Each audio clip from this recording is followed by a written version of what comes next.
I've saved the best for last because this is Okinawa, probably my favourite place to visit in all of Japan. The food here is not just delicious, but it's also one of the most unique cuisines in the world. This time, I get into one of the world's most intriguing cuisines, with a feast at an Okinawan izakaya. This here is the reason why Okinawa is one of my favourite places to eat. I try to uncover Okinawa's secret to longevity. That just looks awful. Oh well, when in Rome. I experience a delicacy that's a little on the nose. Kind of like halfway between miso and blue cheese. And I cook for Japan's oldest party animal.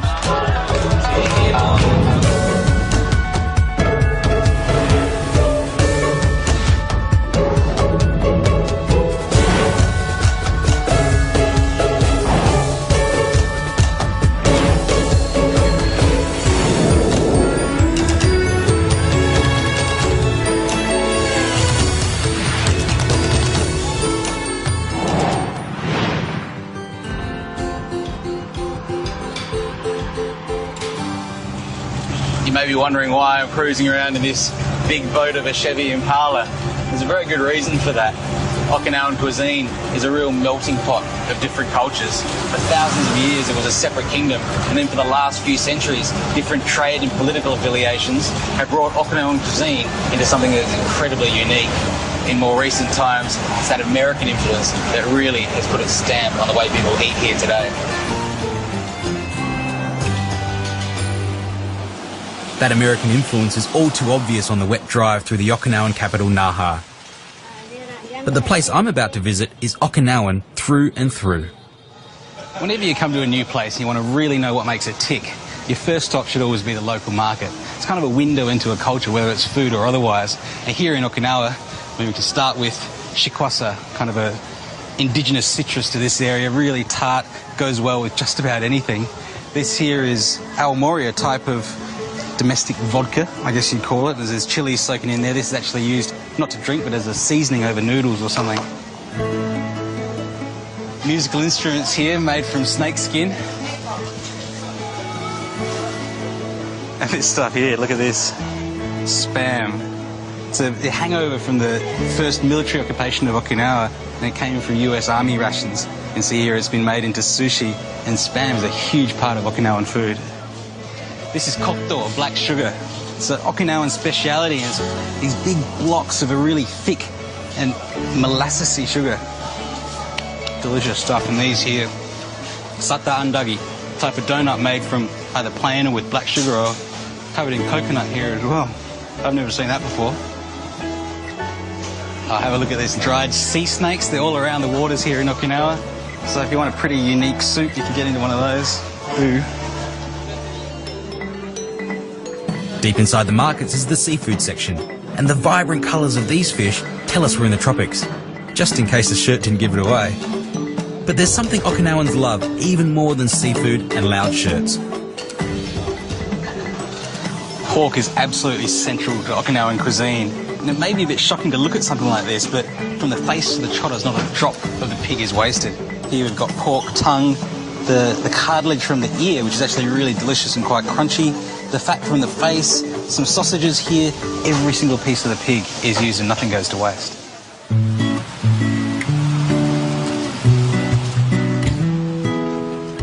Kin Township, on the largest of Okinawa's hundreds of islands, is a crumbling reminder of the days and nights when US military personnel spent their soldiers' wages on hard liquor, fast women, and a taste of home. And of course, many of those American GIs were themselves from several different cultures. Here in Okinawa, there's a bit of a cottage industry and military surplus, everything from shirts through to rations. If you go back 40 or 50 years in the history of Okinawan cuisine, this chili with beans or something very similar to it changed the face of how the people in Okinawa eat forever. King Tacos is a Kin Town success story. Long gone are the days when taco rice was made from army surplus taco seasoning. But while most of the bars and restaurants here have closed down, the King thrives, with locals, soldiers from the American base, and tourists alike keeping the kitchen pumping.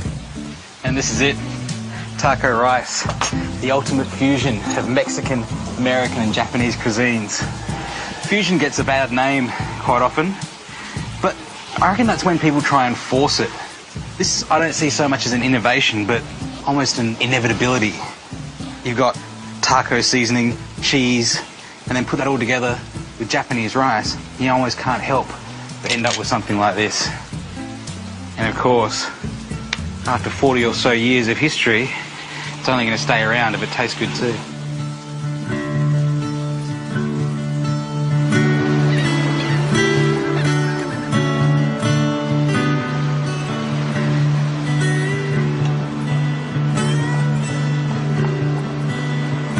Taco rice has to be one of my favourite foods of all time, and I'm not talking just Okinawan foods, but all foods. So I'm going to show you how to make my version. We start with the taco seasoning, which all those years ago would have come in a pack from the US, but we make our own. It's simply a mix of paprika, chili powder, cumin, dried oregano, pepper, garlic powder, and a bit of salt. Don't be afraid of using dried herbs because they really do have their place. People usually think that fresh herbs are better, and in some cases they are, but the flavour of dried and fresh herbs are so different, they have different applications. This is definitely a case where you should be using dried. Mix that all together, and that's our taco seasoning. And just start to brown the beef off.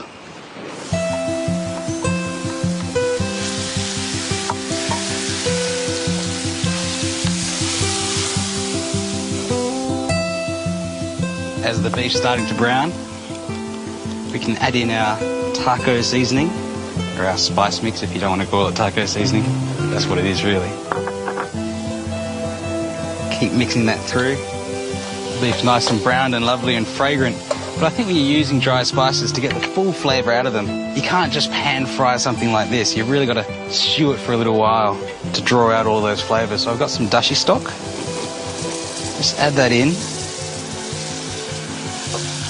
Touch of soy sauce as well for an extra hit of umami, a bit of salt too, and then just some sugar.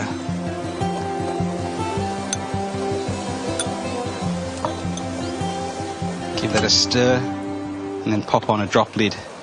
Turn the heat down a little bit, let that simmer for about 10-15 minutes. I'm going to make a really simple salsa to go on top of our taco rice. And I'll start with some lovely sweet tomatoes from the area here. They're really great. So sweet, they're almost like candy in a way. Into the cherry tomatoes, just some red onion, really finely sliced. Put those together. Just a sprinkle of salt on those as well. Secret ingredient's the local aomori, the rice alcohol, with some chili infused in it. It's got a wonderful aroma. It really is one of my favourite ingredients. You could use a chili vodka or even maybe some chili vinegar, but this aomori is something special. Mix that all together and put it aside for 10 minutes.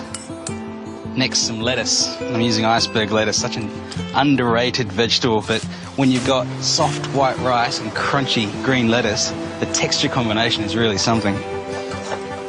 That's lovely and fragrant. You get a touch more flavour out of this just by letting that sit and cool down and then reheating it again. But I think we're ready to go anyway. And start to put this together. Here's a bit more American influence. Bright yellow American cheese.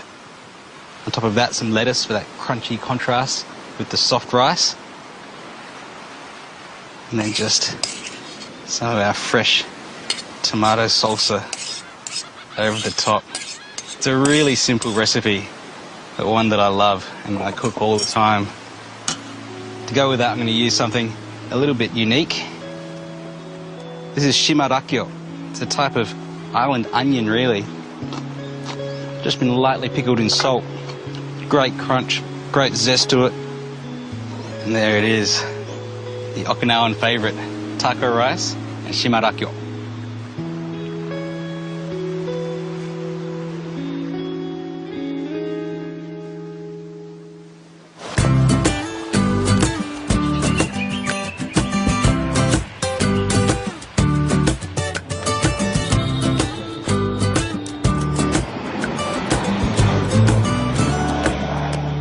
Okinawa is one of those places that never stops surprising you.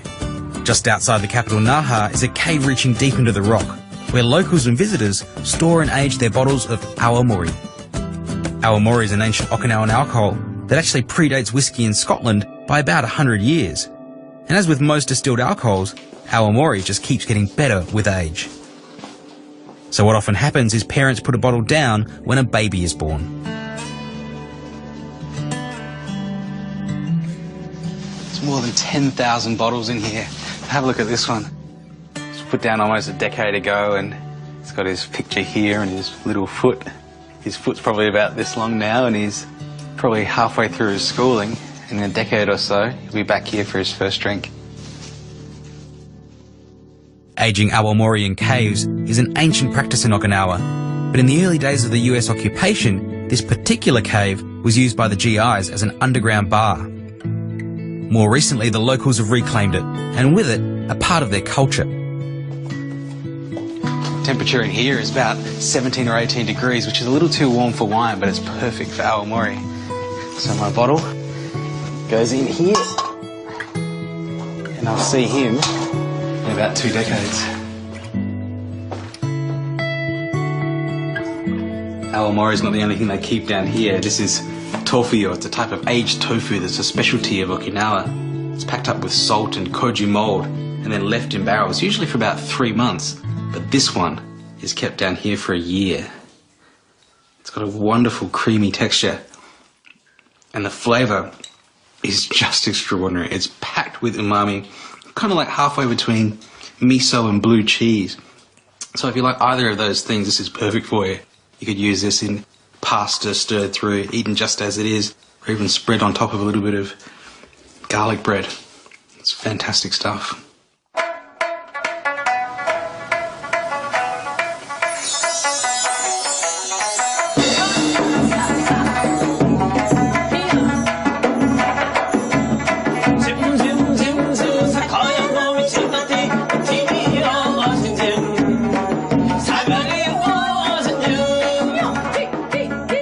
The reason I love Okinawa so much is because it's a culture that's always evolving.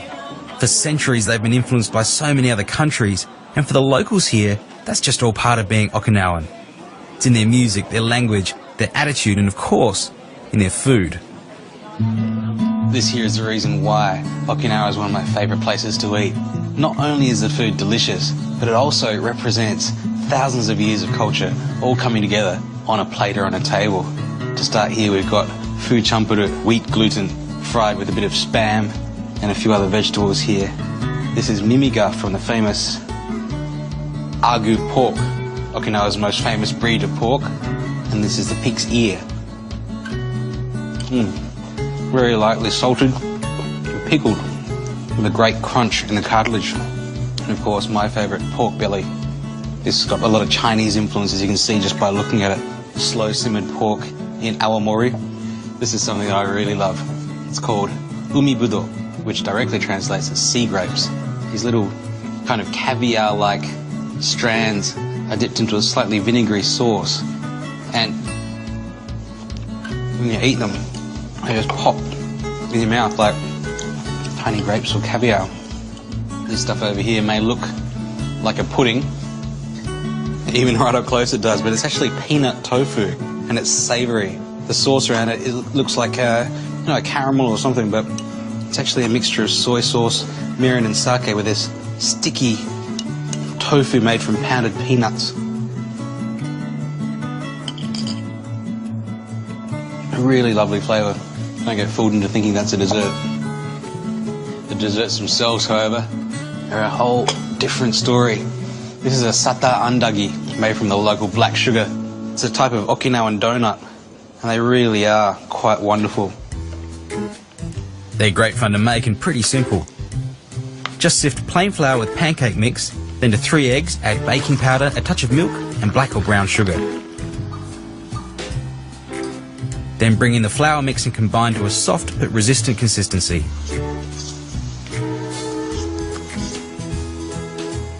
After resting, mould the mix into balls and deep fry in vegetable oil. Nice crispy crunch on the outside and a doughy kind of cakey centre. And that lovely mellow and rich flavour of the black sugar. It's kind of like molasses. This is something that's really quite interesting. It kind of looks like your tongue when you had too many grape lollies as a kid. But it's actually a purple potato dumpling. Okinawa is famous for its purple potatoes. They're a lot like sweet potatoes, but bright purple in colour. This is even easier to make than the donuts. And if you can't get the purple potatoes, then you can use sweet potatoes or even banana. But you can buy purple potato dried into flakes, which you mix with glutinous rice flour and sugar. Then add water and knead into a smooth, soft dough. Mould the mochi onto a fresh shell ginger leaf, fold into a parcel and steam for 15 to 20 minutes. It's really lovely. The dough itself is all about the texture. The purple potato gives great sweetness and flavour and colour. And then the aroma is all about that leaf. That's a fantastic dessert.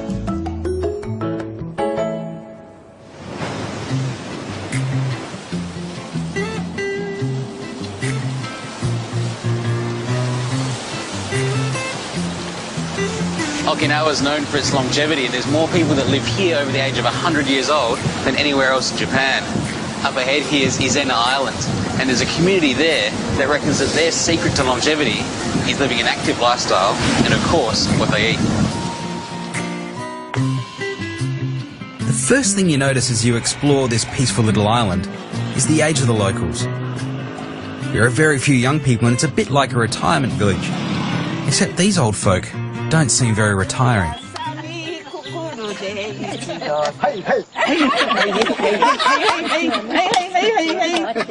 Everybody here is about 88, 89, 90 years old, and they're out here playing this game every day. It's quite extraordinary to see. 島の生活はいつもこれみたいですか？いや、農業もするし。仕事もするし。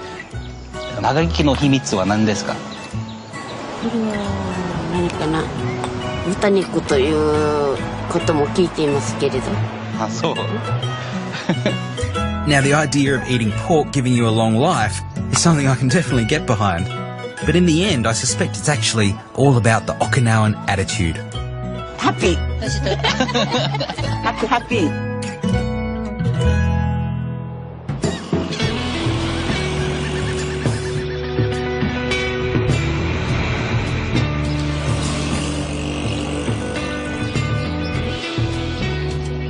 You might expect these old folk to be dependent on the mainland or young Okinawans for their food, but no.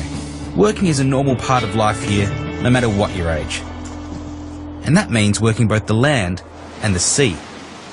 Here on my right is actually a seaweed farm. It's just coming out of season now, but this is called aosa, or asa in the local dialect. It's sometimes used as tempura or just mixed with a dipping sauce. Really interesting, but we're looking for something that's just coming into season right now that I've never tried before. My guide is 85-year-old Fumiko Higa, and every day she comes here to play in the sea, as she describes it. Wow.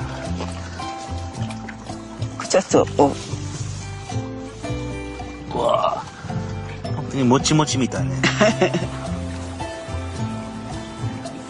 That just looks awful. Oh, well, when in Rome. Ooh, okay. Well, here's a big one. すごい. Whoa. Whoa, okay. They really are kind of gruesome looking things. It's called awamochi in Japanese, but homie here on the island. Isho awamochi. Which kind of means like a dumpling of millet, and it's got that kind of a dumpling feel to it. It's a sea slug, really, part of that family. And they're found around Okinawa, but here on this island is the only place they actually eat them. Time will tell whether they got the right idea or not. Arigato.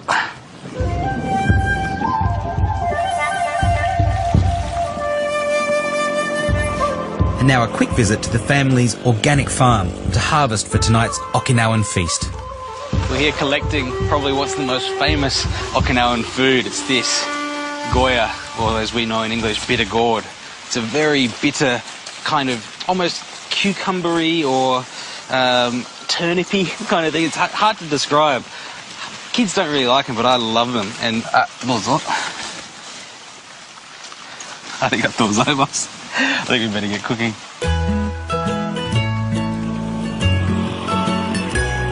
I've come to the Izena Community Centre with Fumiko and a couple of her friends to cook a meal for the local gateball team after they've finished their evening game. Got a few different dishes on the go today. There are sea slugs. They're going to be stir-fried with this, and then the Okinawan favourite, goya champuru. The first thing is to boil the sea slugs for 30 minutes, to tenderise and then mix with garlic chives and miso paste for a dish which is simply a garlic and sea slug stir-fry. Well, I didn't think I would be, but I'm actually kind of getting excited to try it. It's actually got a really nice smell coming off it. Slightly seafoody, quite obviously, but the miso, as it's being cooked, it's releasing its aroma. The garlic smells lovely as well. It's actually, just by the smell of it, by the aroma of it, it's a very familiar dish. Reminds me of something my grandma would make. The next dish is an Okinawan classic, goya champuru using that bitter gourd. So the white on the inside here can be a bit bitter, so Higa-san saying we've got to take out more of the white from around in the inside and it's going to remove the bitterness.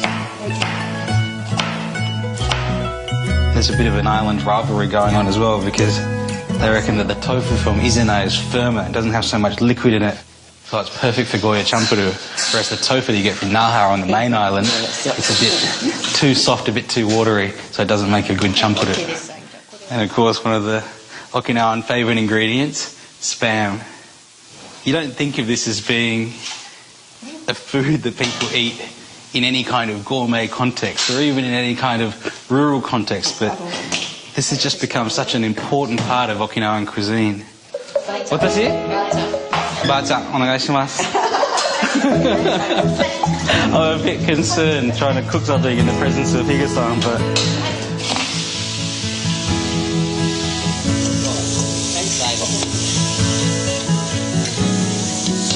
Salmon tofu.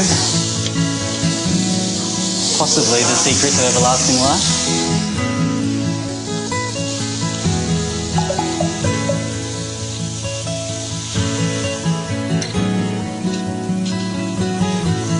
Salt going in. Touch of soy sauce.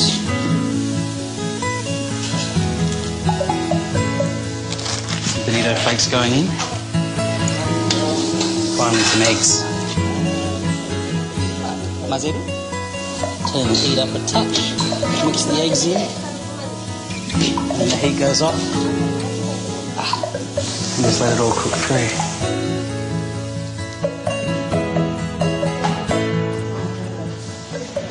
Higa-san, arigatou gozaimasu. Minasan, arigatou gozaimasu. Kochirakoso. Onaka suiteru. We talk a lot about what's the secret to a long life. Is it the goya? Is it eating lots of pork? Is it living an active lifestyle? But you meet all these people and you start to think that maybe the secret to living a long life is just to love it so much you never want to leave. Omatase shimashita. Kanpai. Kanpai. And now before I go any further, I have to taste that iso awamochi.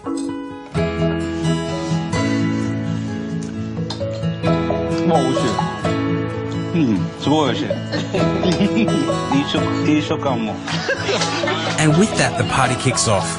And even though I'm the new kid in town, I quickly feel right at home with my new friends.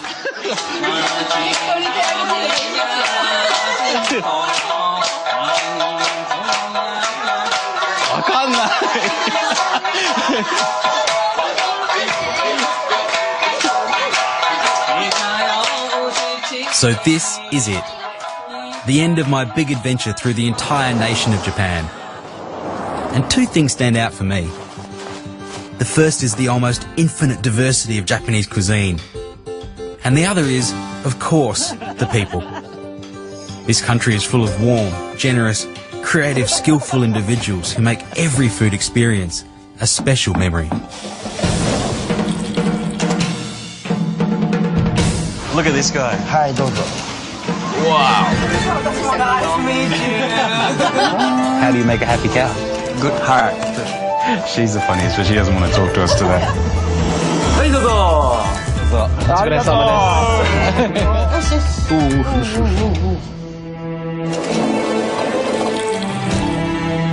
Come on, come on. Yay! 2 more. I'm quite proud of that. Now they're even on Facebook. I didn't do a very good job with it. Has to be eaten in one mouthful. This is listening. The funny thing about Japan that you can find Zen and philosophy in almost everything. Delicious. This is really wonderful. Why the cow soup? It's freezing out here. Spine of an eel. Who would have thought so surprisingly toasty? Tell you what, I'm going to be going home with a big smile on my face tonight.